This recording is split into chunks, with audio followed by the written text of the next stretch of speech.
Kia ora and welcome. My name is Ellen Rose and this is the Creative Cure to Boredom. I've created this channel to explore and share some creative approaches to art using everyday materials. The hope is that it makes the current lockdown and isolation situation just a little bit more bearable. So today we're going to have a look at turning waste to wall hanging. So I'm grabbing a whole bunch of scraps and I'm going to try to weave with them. I hope you enjoy.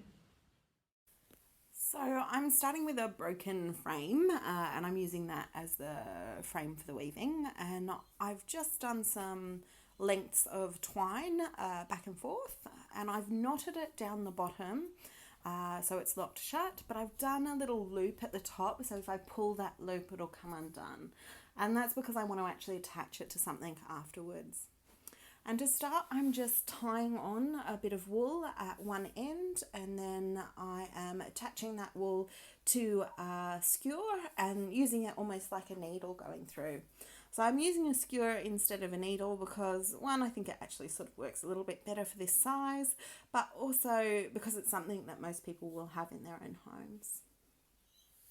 So you can see I've got an array of different offcuts of wool and twine here, but I've got some more unusual things that I'm about to use as well. So I've got some alfoil that I've sort of rolled into strips. So I've cut strips of it and then I've just tried to sort of crunch it down.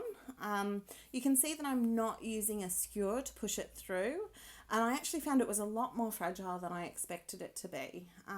But I've just sort of looped it around either end and pushed it through with my fingers. I will say that I found using both the alfoil and the baking paper, it sort of worked a bit better when there was a thicker wool on either side or a thicker material on each side. So there's a dark green that I've used there after the alfoil, and I just found that it didn't really sit that well against the alfoil. It sort of had a bit of a space, so I just used something a little bit thicker.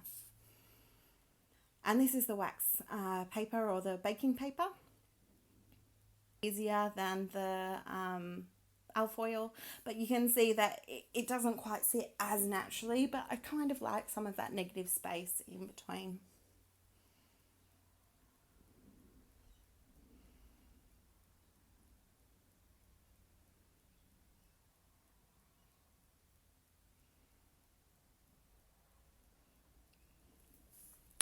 So when I'm feeding through the wool, I'm pushing down the ones that I want to go on top of and then going underneath the lines that I want to go underneath, and that's how you get that weave.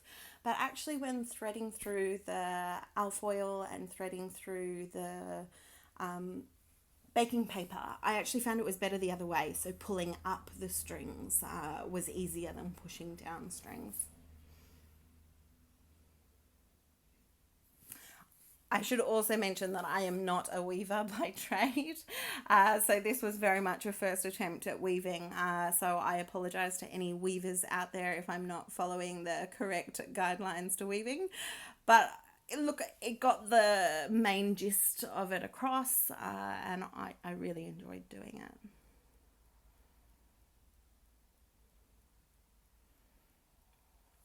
So with these really fluffy ones, because they were really thin wool, I actually doubled them over a couple of times to make them extra fluffy.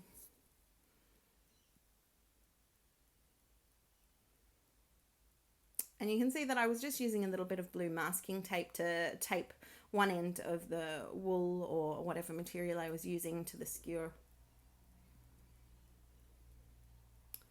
It got progressively more difficult the closer I got to the end because there was a tighter space to be trying to pull through.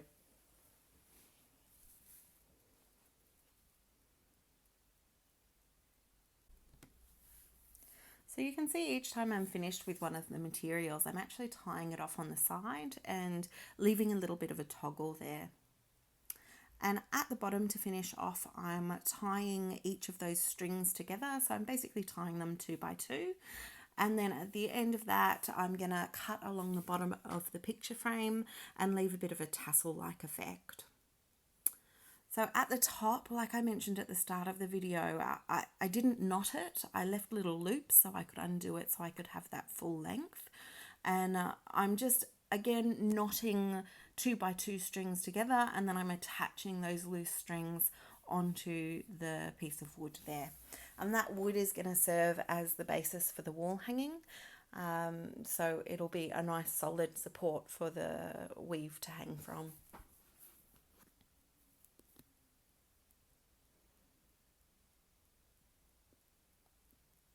And to enable this bit of wood to hang, I'm just attaching a length of twine to either end of the wood, and that's going to hang over a nail or something in the wall.